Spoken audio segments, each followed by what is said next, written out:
Hello everyone. So today I'm going to go ahead and give you a very short overview for our second sketchbook as well as our second unit project. What we're going to be getting into here is the idea of utilizing contour, cross contour, and what are called blind contour as well. Now it doesn't really matter what the actual still life project or still life object that you're looking at is. It could be a shoe, not mine, although I guess it's nice, it's my wife's. Could be a shoe, and the reason I grabbed this one is that we can obviously see through it. It's a sandal, right? So think about the actual construction of this shoe, these straps, right? They are bending back in space, and the same is true if you have a normal, sneaker or something. But I wanted to show you, think about these straps moving back in three-dimensional space, and how up front here I can see the white side, but then I can also see the inside of that same strap. So that's what gives you this sense of three-dimensionality. So if I were to draw this, I could think about these straps as kind of a single line, and that single line bending over in space. And I could bend another line and bend another line, and that will give me the outline, right? This contour of a three-dimensional object, give me the illusion of a three-dimensional object. So this kind of bending in three-dimensional space, just like these straps do. It would be the exact same if you were doing any kind of shoe, a sneaker, or anything else. Again, it's this idea of drawing a single line to show the illusion of bending in three-dimensional space. So I'll go ahead and set that down. All right, so let's think. I could be drawing literally anything. Let's go ahead, let's see. Okay, so here's my headphones, right? They come in this little carrying case and all that.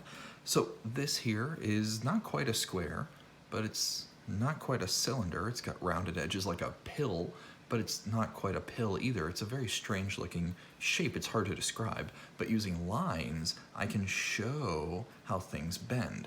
So maybe back whenever you were a kid in school or something, maybe you had a science class and they drew for you a diagram, or maybe you saw it in your textbook, a diagram for a black hole, right?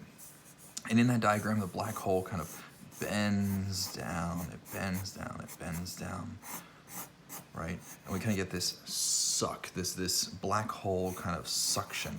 We bend our lines kind of around, almost like we can see them in 360 degrees. We can see them kind of in X-ray mode. I can see right through. And we bend the lines, and we do the same to the inside. We bend those lines going inwards.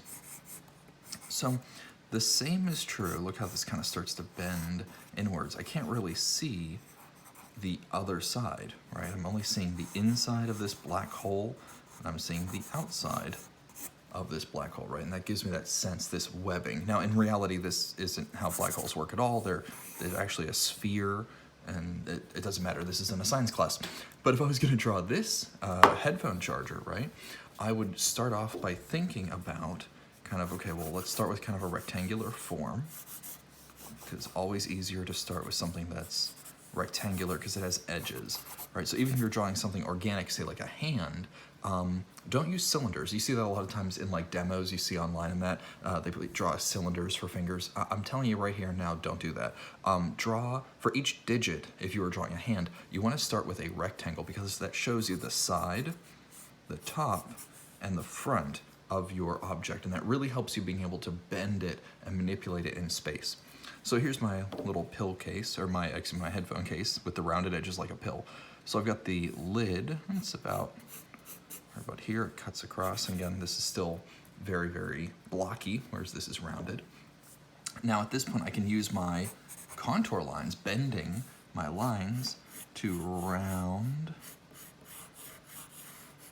my object, right? So this gives it a little more of a cylindrical feel. Kind of gets rid of those jagged edges, right? Do the same this way.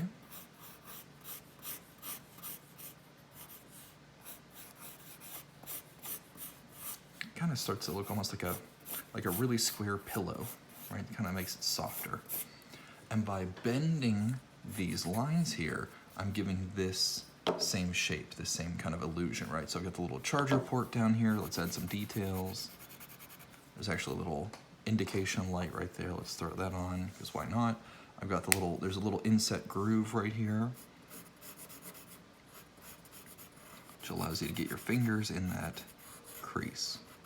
Now, in real life, obviously, there's not this spider web, this netting over top, but this really helps me think in 3 dimensions. Our last project with the negative and positive space allows me to think of the edges of something without thinking about the dimension of something, right? Now we're transposing that over into thinking about the 3 dimensions, moving around an object. So for your practice, they want you to grab a tennis shoe for your sketchbook and try to do this exact same style, this kind of bending lines over in 3-dimensional space. For your actual final for this project here, you're actually going to go ahead and pick multiple objects, 3 or more, but 3 is probably plenty, and you're going to make a little composition. You can use your viewfinder, and again, remember a viewfinder is just a little window to kind of help you gauge your space, and make a little composition, right? Okay, so headphones and headphone case and whatever else you have lying around. So 3 or more objects, and you're going to draw them using this cross contour style. Now this is a cross contour because you can see I'm going across, right, different directions, X and Y. That's a cross contour style. Also in this chapter, we talk about regular old just contour lines, and contour lines are just a single direction, right? So if I was doing like a cylinder, let's say, right, I might start with the top of the cylinder, the sides of the cylinder, the bottom of the cylinder, and then the contour would be bending around, just like so.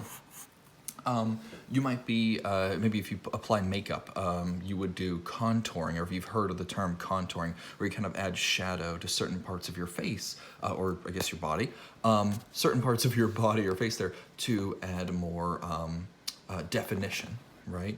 And by doing that, it makes, you know, your nose stand out more, stand out less, or honestly, I don't know.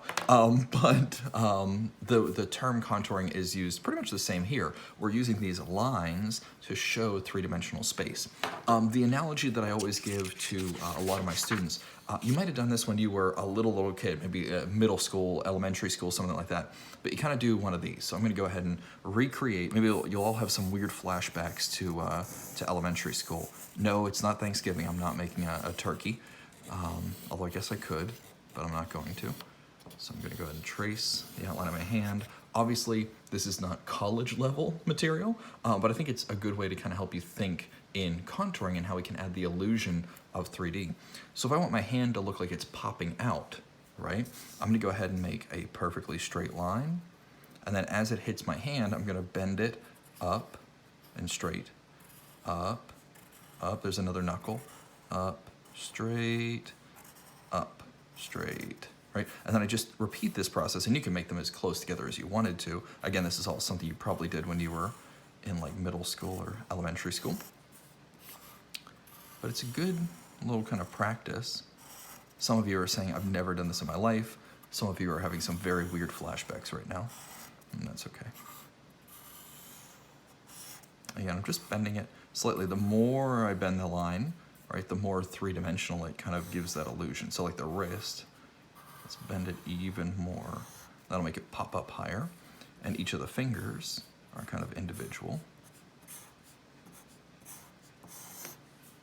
Right, I'll go ahead and skip ahead because this is not a part of our project, but it's a really good kind of example of the power of contour, even for something. I know a lot of you guys have said that you're a little concerned as far as the class goes, but if you're drawing with, maybe if you have younger children or, you know, nieces, nephews, stuff like that, do a project like this. Introduce them to what you're doing in college, because now this hand, this outline of a hand, has a 3-dimensional feel to it. You can actually use this by cross contouring, right? So now we can make a checkerboard, right? So kind of cross contouring. We're gonna bend, bend, bend, right? If you guys have ever taken like a, what do you say? Like a science class where you talk about topography, right? Mountain ranges or water or something like that. This is all the same idea. So you can go ahead and you could do a whole checkerboard pattern of bending vertically and horizontally, and then you go back and you can actually shade. So let's say the light is coming in this direction, right, up top. That would mean that this side would be more shadow. Well, just literally color in your squares, you know, darker, medium, kind of highlight,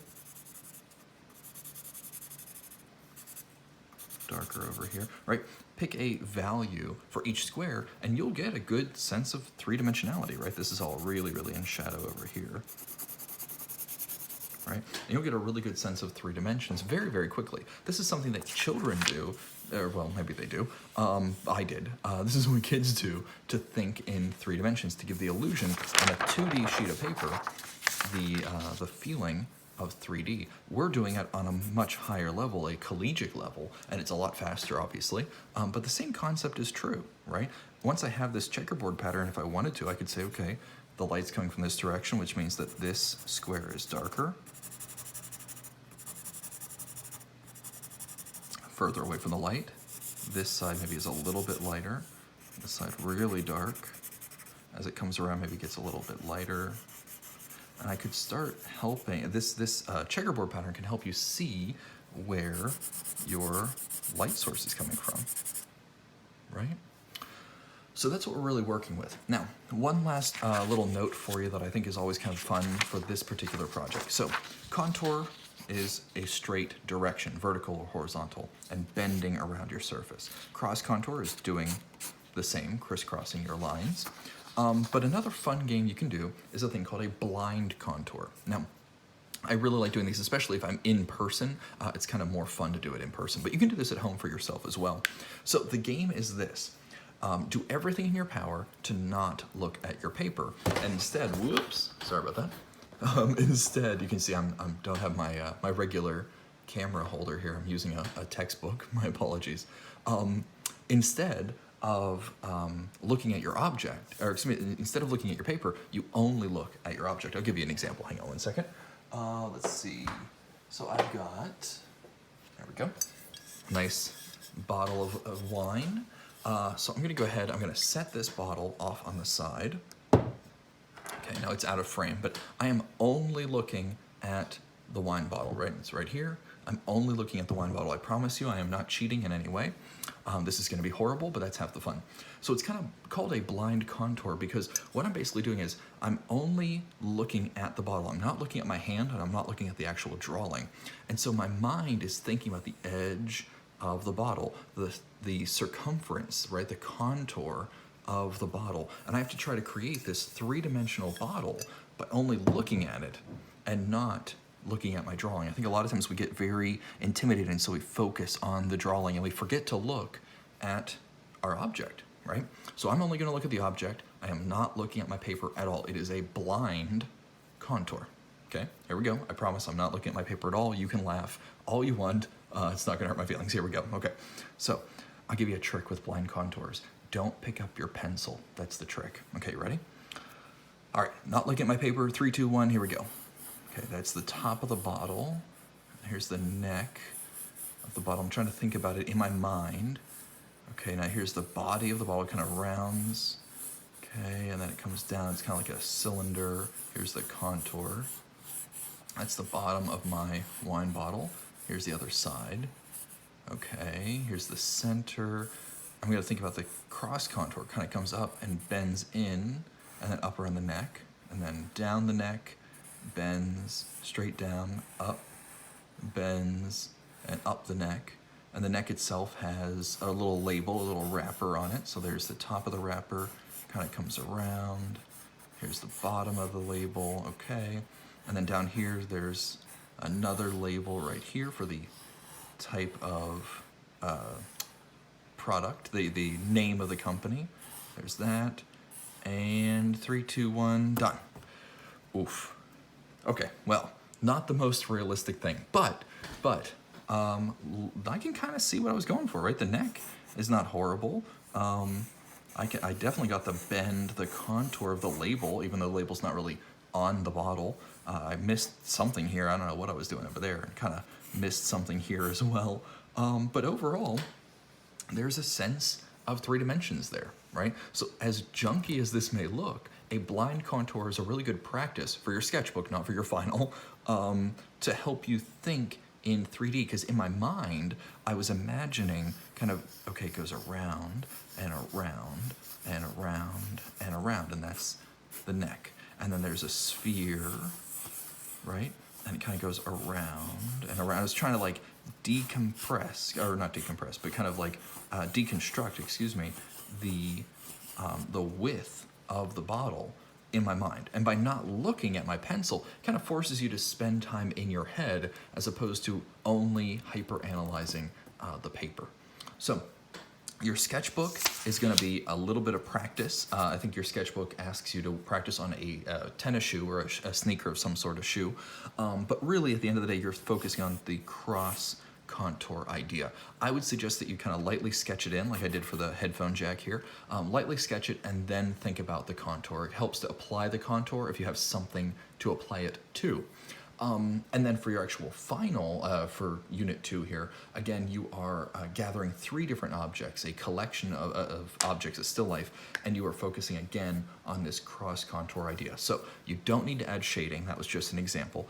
You don't need to really add much of any kind of value whatsoever. We are focusing purely on line and the contour, the bending around of an object to help it, help you feel and think about it more three-dimensionally.